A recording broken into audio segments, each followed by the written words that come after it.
Wavect, the web-free software company that understands what you want. Hi everyone, welcome at Wavect. Today with Joshua Scigala, who is the co-founder of TheStandard, Bar9 and Vaultower.com. He is also advisor of Spotshot and has been around in 2010 when even Satoshi Nakamoto, the founder or whoever he, she or that organization was still around. And today we will talk about CBDCs, central bank digital currencies. And yeah, I'm really pleased to have you here. Thanks, Joshua, for taking the time out of your busy day and starting. Hey, Yeah, my pleasure, Kevin. It's really nice to be here. Yeah. cool stuff. Yeah, thanks again. And I would like to give you already the ball and let us a little bit know about your projects, what you're working on, what you're passionate about, and how does your day look like. Yeah.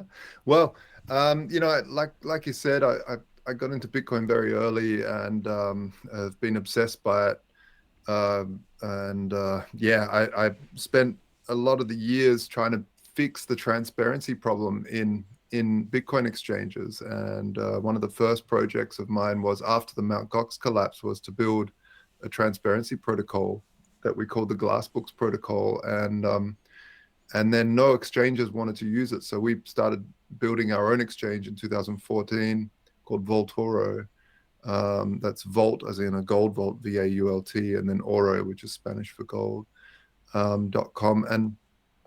And that we put this transparency protocol in there, and it was around about 2020 when I just started noticing that a lot of people were invoicing us in Ethereum, in stable coins over Ethereum and stuff like that. So then I started to look into why, and I kind of fell in love with the idea of stable coins, weirdly enough.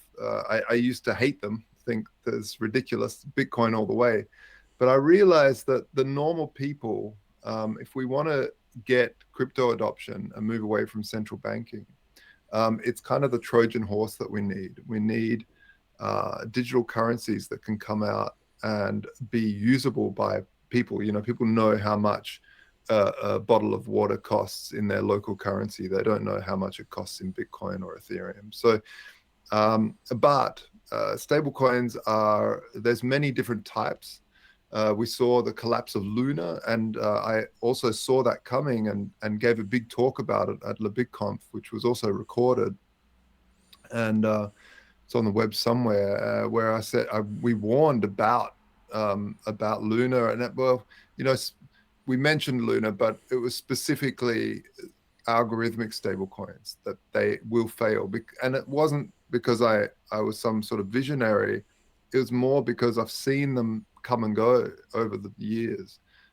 We saw Dan Larimer's BitShares, which was an algorithmic stablecoin, just get destroyed. We saw a bunch of different stablecoins that are tried to do it algorithmically. So my passion really is now to build asset-backed stablecoins that are decentralized, and that's really what I'm focused on with TheStandard.io. And it's getting really exciting now because we've built the smart contracts. We're almost finished building them anyway, and then onto the testing phase. And we're going to be launching on the ZK EVM on Polygon, which is really exciting. So we'll be one of the first projects to launch on that layer 2 solution from Polygon. And yeah, there's just so much happening. And the stablecoins are really exciting because we're not only doing USD, people can collateralize smart contracts with Bitcoin, Ethereum, and tokenized gold, but then issue themselves S Euro, S USD, S Indian Rupee, a whole bunch of pretty much we want to go for every major fiat currency peg. And then we'll be doing some stocks and shares later on as well. And we're starting to focus a lot on the game side of things as well, which is really exciting in the space. I think gaming is really what's going to be the next NFT sort of style explosion in the crypto space. So Yeah, so we're focusing a lot on gaming, so people will be able to lock up in-game items and stuff like that into these smart contracts later on if they're the right standard, and use that as collateral to borrow against at 0% interest with these stablecoins. So there's so much happening, and it's just super exciting. I'm just really loving this space. It's really fun. Coming from having a centralized exchange for many years to building a decentralized protocol is really fun. Uh, I also thank you for that. I have now a lot of questions on the top of my head.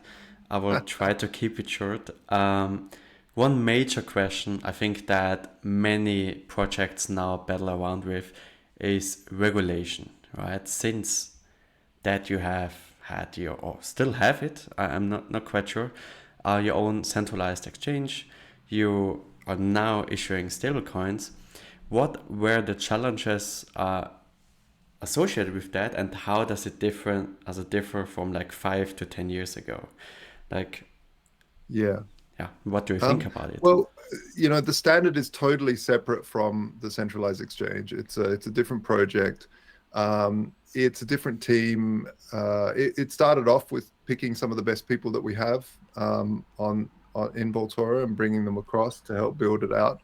But it's decentralized a lot more now. So it's one of the regulations is an interesting one. If there's a centralized stablecoin where you have to lock up assets, then you need human regulations to deal with the bank account that you have, the transparency that you have, and to show that you do have all the money that you say you've credited into the stablecoin space. We're building this bunch of smart contracts that allow people to lock up assets and mint themselves a token that just happens to peg to some different assets. So there's no real crossover there. It's purely virtual, and there's no banking or anything like that. So why I think some regulations are probably a good thing in terms of trying to interface to the banks. I'm of the old school ilk of maths is the best regulator. Sam Bankman-Fried was a really good example of this. There was already regulation like crazy that he had to oblige by. Did he? No, he just went around it and lied. So if there's a scammer out there, they're going to scam. And it doesn't matter how many regulations you stick in their face, they're going to do it. So I'm a big fan of programmatic regulation, where the regulation is programmed into the smart contracts. If this, then that, otherwise that. So this is the only way you can have true transparency up front for the user that understands, this is what I'm getting myself into. These are the rule sets, and they're programmatically enforced. So there's nothing that any human can do to waiver this. And that's, I think, really important for the future. I'm on your side on this. What do you then think as a consequence when code is law, right? How do you deal with bugs or security issues, hacks, things like that? Because there are two hard lines as well. Yeah. I mean, it's one of these things where you have to test some more. People talk about trustlessness in Bitcoin, that Bitcoin's this trustless thing, or Ethereum, but it's not. You have to trust the wallet, you have to trust the smart contracts, you have to trust a whole lot of stuff. Even if you know how to code, you're the best coder in the world, you still need to trust that you've written that well. The thing that gets around, like, there are, a lot of these smart contracts have been around long enough that we've seen what's been battle tested and what hasn't, and you can get these sort of primitives and utilize them. Of course, if you rewrite them, you want to try to follow those as much as possible without totally ripping them off. But this is the beautiful thing about open source, is that you can see some things and see how they work, see if they've been battle tested for years, But there's been cases where there's been contracts out for years, even Bitcoin, and someone will find a bug. Um, so it's one of these things it's very, very hard to answer. I think that's part of being an early adopter in crypto, that you could lose everything. I don't want anyone to think that this space hasn't got that risk, because there's a definite risk of that. But at the same time, it's a high risk, high reward space. If we can build something that's amazing, and that's really what you want to look out for when choosing a project to buy into or support, is that you want to look at their team. You want to make sure that they've been around for a while, they know what they're doing, they're not just writing a white paper and just straight out of high school writing some code. I mean, that can be okay as well, never say never, but it's one of those flags that you want to sort of look at and say, okay, they can do it. And that's why, I've put together a really stellar team for TheStandard.io, and yeah, it's always on the back of my mind. Just like having a centralized exchange is security is on your mind. The same thing goes with dApps. How do you go about it? Well, it's definitely a highly philosophical, come on, it's an ethical question, right? On which Yeah. side are you? If a hack happens, well, the code had a hole in it, right? A code is law. Here is it, right? We had this with the Ethereum hack a few years Yeah. ago, right? So basically, I'm, to be honest, a little bit towards regulation, good regulation, right? Because I'm a developer myself, and I know no matter how much effort I put into something, how many security tools I use, how good the infrastructure is, just thinking about CK EVM, there still will be some kind of bugs, some kind of issues at somewhere down the line. Just said it yourself with Bitcoin. So I personally definitely think there needs to be someone, at least a tiny bit accountable for something, right? Because you're profiting from it, so you also need to be somewhat accountable for the risk that goes along with it. But that's just Yeah, my. I mean, I agree, but how are you going to regulate? You can definitely put accountability, but really, if it's unregulatable, like if it's a smart contract running in cyberspace and it's put together by a bunch of randos that you don't know, um, how are you going to regulate that? You can say we want regulation, but it's very different when it's a literal dApp running on some chain somewhere.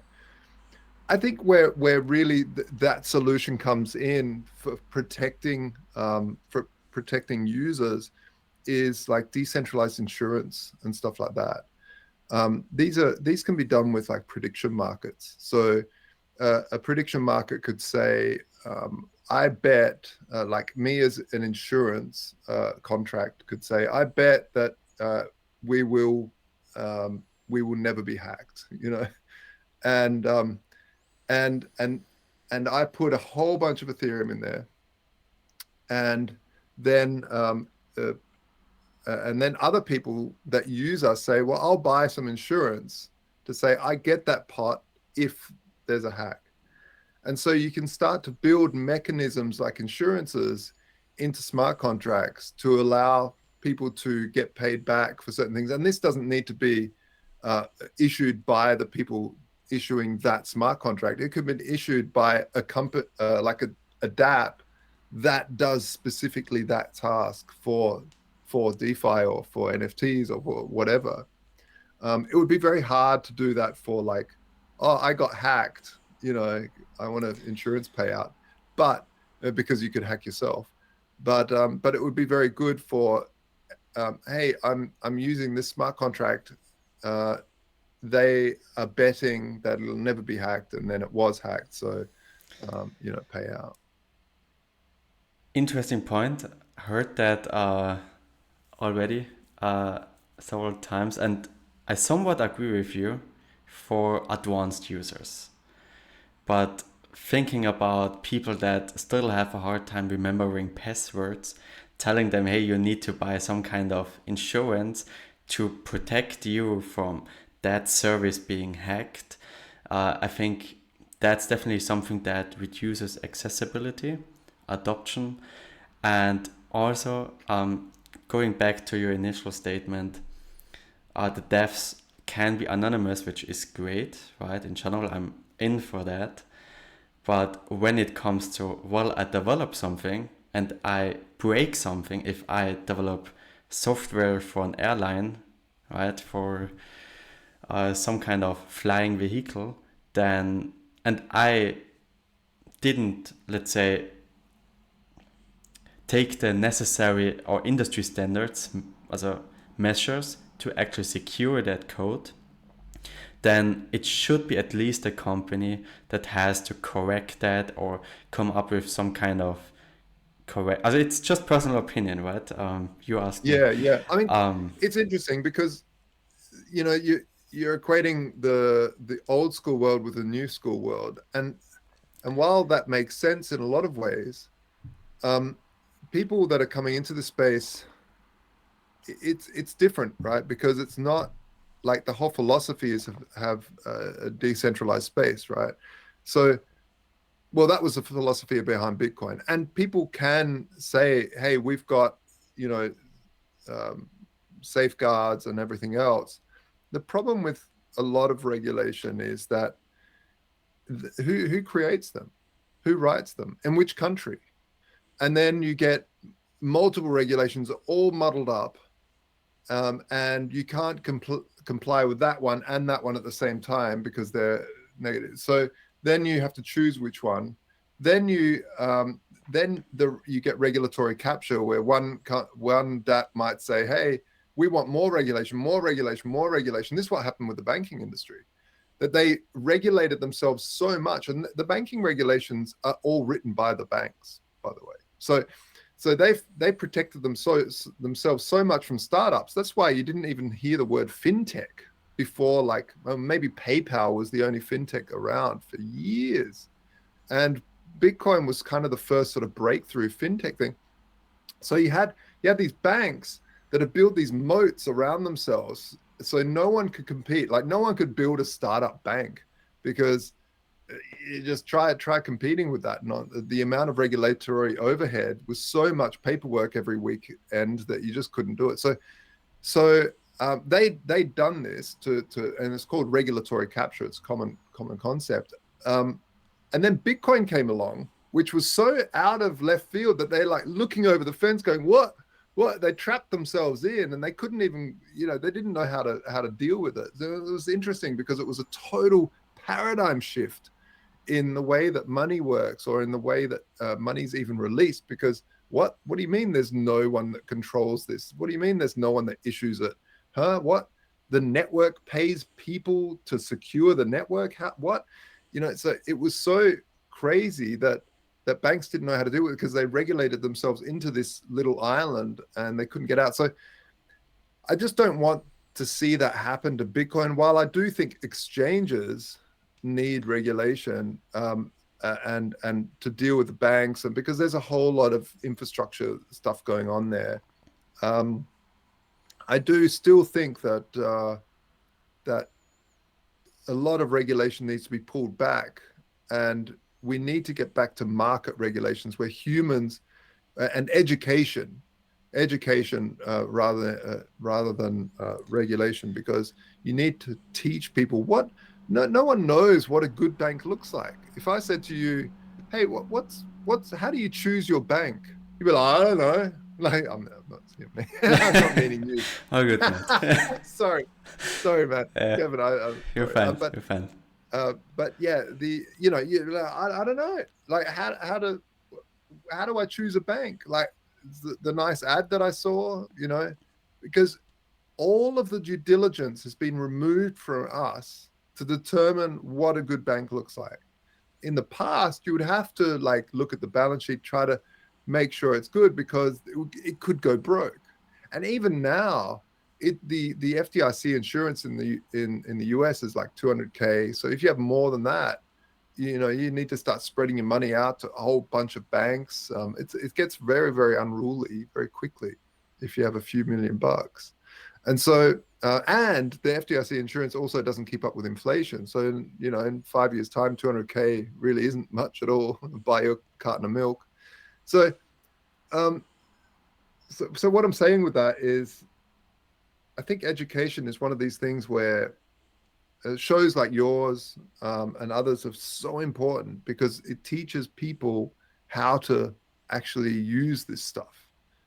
Because you can't just come in to the crypto space using password as a password and expecting not to be, have something go wrong. You do need to be a bit more sophisticated. And look, the new kids on the block that are coming around, they are a lot more sophisticated in general, generally speaking. Of course, the NFT crowd came along and you've got all sorts of people that don't have a clue what they're doing, and you're hearing hacks all the time, and it's heartbreaking because they lose their life savings. But at the same time, sometimes the best lesson is to touch the flame. You don't know how hot that candle is until you actually have felt what a flame feels like, and then you go, oh, I'm never touching that again. And hopefully that lesson isn't too painful. You lose a little bit, but I lost a lot of money in Mt. Gox collapse back in the day. Friends have lost money, and in other ways as well, right? They've bought at the top of the market when the hype is like going crazy, and they finally buy their first crypto, and then it crashes. Happens to everyone. So it's one of those things. Education, I think, is more important than regulation. You said a couple of very interesting things. Now I'm with you on the regulation side that how regulation is being set up definitely needs to change, right? And adapted and all that kind of stuff. On the other hand, every time, and I think that's where we need to, or where I draw the line, and maybe that's the communication gap as well.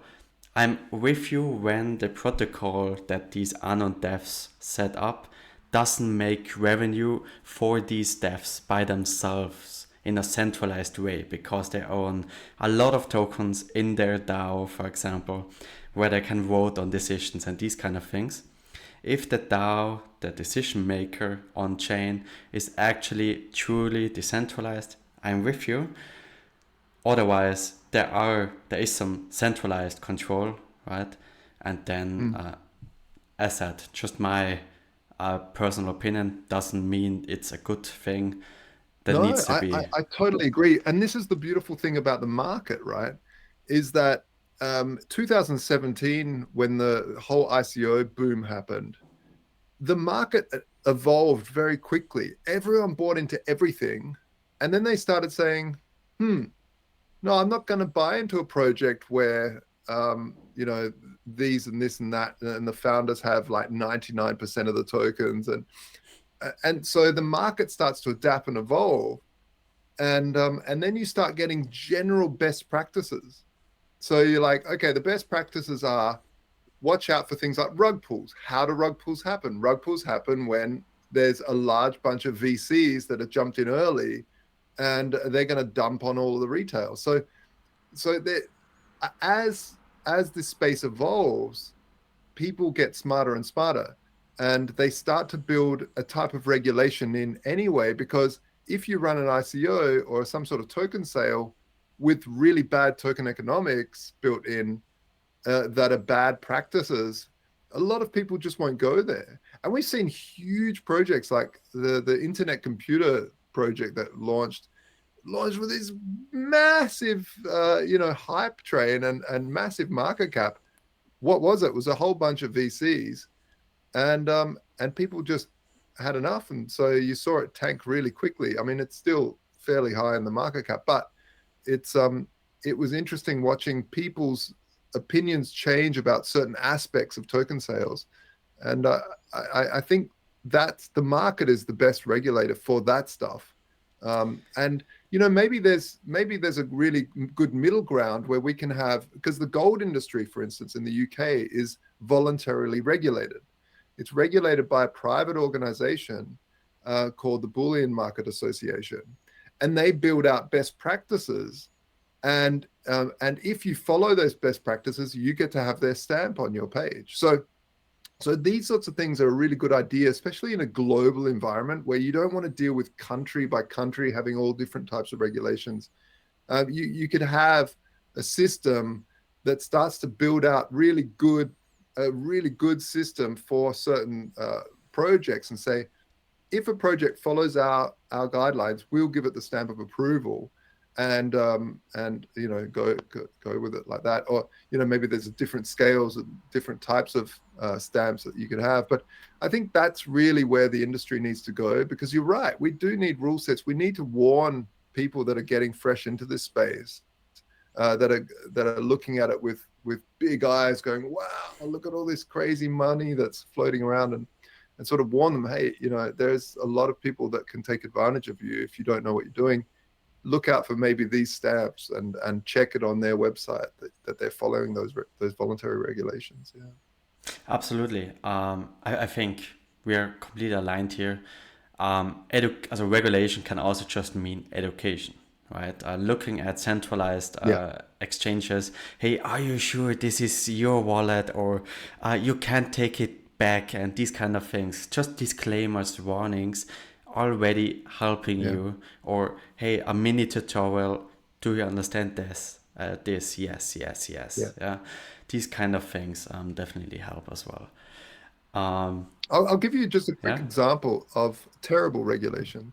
So running Voltoro.com, we've run it since 2015, and the regulator in the UK forced us to not be the custodian anymore, even though we've never had a hack. We're probably one of the oldest exchanges never to have a hack, right? So we know what we're doing. We're a bloody good team. Yet the regulator in the UK says, if you want our license, you have to use a third-party custodian. And they didn't care who it was, as long as it was a third-party custodian, as long as it wasn't us. So there's an example of people that don't know what the hell they're doing, calling it a regulation because it's just a rule, but it's a terrible rule, because it doesn't make any sense. It literally made no sense for us who know what we're doing. We've got we've had years of experience in digital security. And this is, by the way, why we're so confident as well with TheStandard. We're really strong in our security front. That we, that they come along with this terrible and this is the sorts of thing that happens all the time, where you just get politicians going, or they don't have a clue what really boots on the ground. They haven't worked in the industry, right? And so it can happen where people that beg for good regulation end up getting terrible rule sets, and usually it's to protect legacy systems, and that's how the banking system works. They use regulation to protect themselves. That's absolutely a good one, and I think it's part of a much larger problem, right? That people make rules in general for anything that they oftentimes are not a specialist for. Simple as that, right? And in crypto, it's more obvious than in other sectors. So I'm with you on that point, and nobody wants that kind of regulation.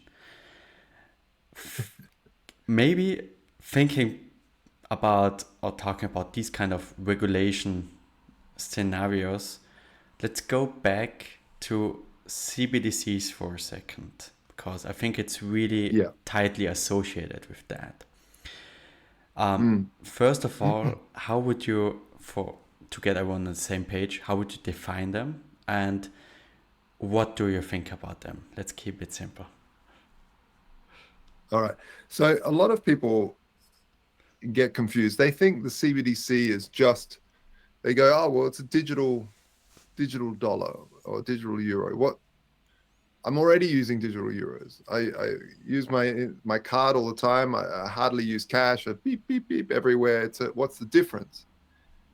The difference is, with the CBDC, just to outline it for your listeners, if I pay you, Kevin, my bank says, if I pay you $100, my bank says, oh, okay, at the end of the day, I owe your bank $100. And your bank maybe sent someone else that is using my bank $50 during that day, you know. And so at the end of the day, it's like a roll up in the crypto space. At the end of the day, all those transactions go to the central bank, and the central bank says, that bank sent 100 to that bank, but that bank sent 50 to that bank. So to settle everything, that bank only owes 50. Boom. So it's one transaction, and it settles everything out. Now, what happened in that space? In that space, the central bank knows nothing about all the transactions that happened in that day from that bank. All they know is that bank owes that bank that much money, and that's it. Done, settled, on to the next day. Now, every bank has a fiduciary duty to protect the privacy of you as a user from the government, from anybody, actually. Now, a government can see your records by going to the courts, getting a subpoena, go to the bank, and having due process to figure out, hey, you're a criminal. I'm going to look through your banking stuff and see you're not doing criminal stuff, right? Or the IRS or the different tax authorities can do that. But there's steps that they need to go through. When a CBDC happens, you're basically removing all those banks, and every micro transaction is going to the central bank, identified to you, and building a database of what you're spending money on, where you're spending money, whatever, right? So you think, okay, I got it. Now, with the banking system, all those databases are spread around. So not one authority knows exactly. Your bank knows what you do. Your bank does, but not a single central authority figure, which has the force power to force anything upon anyone. Now, we just lived through pretty hardcore 3 years, right? Where there was lockdowns and all sorts of stuff. Now, whatever you think of it, in the future, they had some talk about weird regulations, right? Weird regulations where they just shut shops, but you could buy milk and bread, but not the thing over there. And they'd like cordon off like the little doll section for kids, because that you can't buy that. We're in a pandemic, don't you know? And so in the future, they wouldn't, with the CBDC, you could just say, well, you wandered out of your 10-kilometer radius. We're not going to allow you to spend your money there. So your money just doesn't work. You could also say, hey, you've spent, global warming's a problem. You've already spent 3 liters of oil, of gas this month. You're not allowed to buy any more. Doesn't work. Obesity is a problem. You've already had your ration of sugar this month. There's a war going on. We can't, whatever they want, they can fully control your money and your spending and your life. Now, you're very, very close from that scenario. You can also then say, and actually this is already happening in some countries, in some of the new test cases where they have a shelf life on your savings. The economy is doing really badly. We need people to have velocity in their money. We need people to spend and move their money to stimulate the economy. If you don't spend your savings in the next 30 days, or at least 5% of it, it will just stop being there. We will just remove it. And this is literally happening, where your $5 becomes zero, or your $10 notes, or whatever it is. So we're talking hardcore, tyrannical, centralized control over your money. Now, what is money, right? Money at its core is your work and time and your toil, your hands building or doing or service or whatever it is that you do. And you take that, you put that service into a thing that you're saving. It's a proof of work at the end of the day. Yeah, some people inherit, and you can get a bit technical on that. But at the end of the day, it's proof of work. Now, you've spent your life and you've paid taxes and done everything, and now you're giving a centralized state so much control over those savings. It's a very, very, very dangerous place that we're going, and not enough people are talking about it. It needs to be discussed around the dinner table. A lot of these governments are like, oh, by the way, we're bringing out CBDCs by 2023 or 2025 or whatever it is. And people are like, oh, okay. They just think it's like a banking upgrade. And what do they say? They say, oh, we're going to have real-time settlement for everybody. And you think, oh, great. Well, why do I care? I mean, I've got Venmo for that if I want. If I want to pay your bank, yeah, it takes 24 hours. Who cares? And if I go to the shop and swipe my credit card, what do I care if he sees it the next day or not? I get my goods. He knows it's settled. It's done. And by the way, crypto has real-time, well, pretty much settlement as well. So we've already got instant settlement if we want it. What do we lose? We lose a lot of freedom, potentially. Yeah, you could, at the beginning, they're not going to do anything, but it's one step away from attaching that CBDC to a social credit score, just like China, to really then ratchet up control. So it's really, really important that people discuss these concepts, discuss what this technology can do, and be aware of it. And I was telling people in 2010, Bitcoin is not a scam. It's this, it's that, it's amazing. I was telling people, and no one would listen.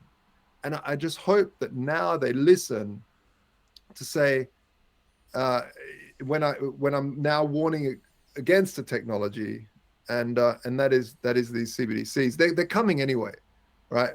But we do have an exit door, and the exit door is cryptocurrency. Okay, I have two questions now. And first of all, don't get me wrong, 100%, not 99, 100% on your side here, okay?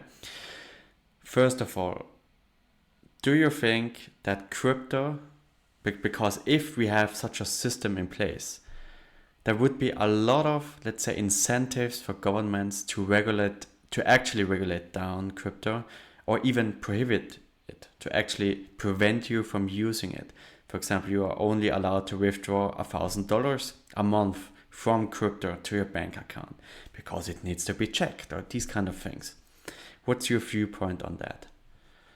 They will, absolutely. They will. Okay. They'll come after crypto like anything. But Bitcoin was built with the idea of not giving a shit. Like that's why it's the honey badger of money, right? That was the nickname, because it doesn't care. The thing is that if you have 1 foot in the real world in terms of that money side of things, and 1 foot in crypto, first of all, you feel the volatility a lot more.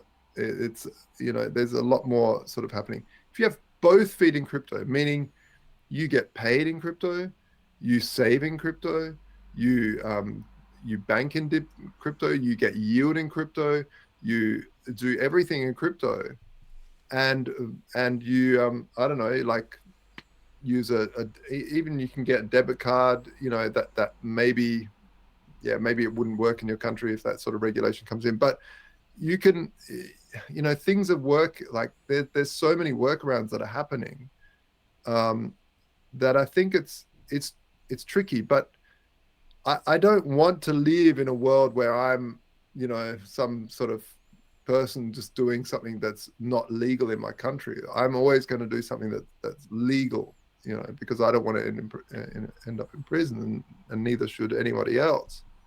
But I think there's something about what's interesting is yield, right? What DeFi has showed the world is that you remove a whole bunch of inefficiencies from the legacy financial system by allowing people to put their money directly into automated market makers and allow the trading fees to collect. Now, that is actually how your bank gives you your yield, except a bank where your money lies gives your money to about 10 different middlemen before the market maker gets hold of it and starts speculating with it or market making with it. So there's no way the legacy system can compete. So with DeFi, once it gets more and more established, there is only one way for legacy liquidity to go, and that's into crypto.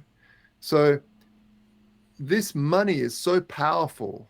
I think they will work with regulators to allow it to go there, because it's just a much more efficient way of dealing with money in general. So I think that's really where the rubber meets the road, is that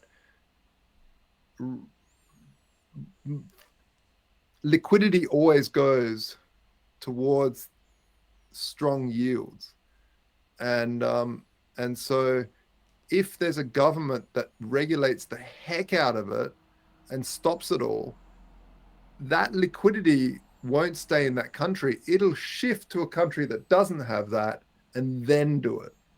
And what's happening? Well, there's now an exit, not straight back and forth from DeFi to that country, but totally out of that country and into DeFi. So I'm pretty optimistic in that. That I don't think countries will be so stupid to basically ban the future of financial, business. They will try to choke it out for a little while until they realize it's a dumb move. That's a good point. One thing, going back a bit to the initial question. When we have these, let's say, I just lost track, sorry for a second. Oh, good. When we have these CBDCs, right, there's probably a blockchain behind it, right? So that's the main issue with all of that, right? You have that new ecosystem that has these, let's say, microtransactions, which is great, right? But also a lot of control that can be executed and forced on it. And the main difference, what you stated before, is that these banks usually don't share that information with others, right? There are some steps before that, before a government, a centralized authority gains access to all of the information. So if that's just an assumption, right? Just doing game theory here. If the actual bad outcomes of CBDCs would be an actual goal of governments and banks, don't you think they would just regulate banks in a way that they need to share this information and are able to enforce that onto banks in a unified manner? It's more complicated, less efficient, 100% with you. But wouldn't that be, let's say, maybe also less friction with the public market, because it's an existing system, they don't need to change anything? I think that there's a lot of these ideas of privacy go all the way back to the Magna Carta. Like, they're very well established structures of privacy. I think it's way more difficult to change all of the laws and all of the things based around that, rather than say, hey, we've got a new technology, but this is just an upgrade, and everyone gets real-time settlement. And by the way, we can basically have control over everybody. And when you, just to quickly go back to what you were saying with the blockchain, yeah, maybe it's a blockchain, but I actually think it's probably just going to be 3 separate servers on, and they're just taking turns hashing, and so it's not, the speed of true blockchains are too slow. You can do the same idea of putting the hash of the last block into the new one, just to, that's the reason why governments haven't centralized money yet, is because there is just too big of a chance of getting hacked, and all of a sudden the entire country is bankrupt because the money's gone. Like what just happened, right? So that's why you cannot have a SQL database that's got everybody's accounts on them, because if it gets hacked, then we're screwed. So that's why it's taken a while to do this. And this really Satoshi's invention was to have this distributed ledger to make it immutable. And that's not just a word that's thrown around. It really means that, and that's what really gives the power to the CBDCs, that immutability, of knowing that a foreign adversary can't just hack in and bankrupt the nation. I don't know where I was going with that, or if it answered your question, but absolutely. Thanks for that. But wouldn't that imply also that we would get rid of cash, which is always a big discussion point all the time? Yeah, I mean, there's nothing that governments want more than to get rid of cash, because cash is literally like Monero. It's totally anonymous. Yeah, it's got some serial numbers, but there's no way that anybody knows what anybody's spending and what taxes are being dodged. So the more people use cards, the more the government's happy, because they can then they can see in real time what's happening to their economy. They can see in real time where there's black holes, where people aren't consuming. There's lots of reasons why governments would want a more digital oversight into their economy, because the cash economy is pretty harsh. But the problem is that a vast amount of more than what people realize, is part of the black economy, which is it's not a nice name for it, because actually it's normal people like the Uber drivers. Not that Uber's a different thing because you tip in the app, but the Deliveroo guy, the student that comes panting up your doorstep giving you food for $1. They really live on the tips, and this is all black money that actually stimulates the economy. Yes, it doesn't get taxed, but it stimulates the economy to a point where it actually helps the economic thing, so that you don't want to crush all that. All the tip economy is so massive. It's really quite a good chunk of the economy, and it's important. It's an important part of the economy. And so we'll see what happens when I mean, there's countries already that just basically they're already starting to get rid of ATMs. Australia's already starting to get rid of ATMs. There's a lot less here now than there was a few years ago. Some towns don't have any anymore. So it's already a slow push towards that. And some countries you see homeless people with a little QR code, like software that you can transfer money like that. So I mean, I think it's unfortunate. I think cash is a really important part of freedom in general. And again, cryptocurrency is a digital cash. It's a type of digital cash. So it will be an important part of the economy. Absolutely. Love it. Hey, thanks Joshua for this. Really was a pleasure discussing with you and listening to your insights. And I would say, do you maybe have, to wrap this all up, 3 things that you want people to remember from this cool session? Well, I would say, talk to people, talk to your friends, talk to your family about what it means, these CBDCs. Send them this podcast, send them this discussion, and talk about it. Don't just let the world give you take away your freedoms, because if you have children, or you're looking to have children, they won't have the same sort of freedoms as you had growing up, and that's a sad thing. We should try to, freedom's something that can be taken away very, very quickly, and it's something that our forefathers, our grandparents fought and died for our freedoms. They literally did. And so it's important to not just let a technological upgrade steal that away. So take it seriously, and that's one takeaway. The second one is, we'd love if you've got talents, or if you don't have talent, if you just love technology and going against CBDCs, because this is really what stablecoins do, especially decentralized stablecoins, only fully over collateralized decentralized stablecoins like TheStandard.io.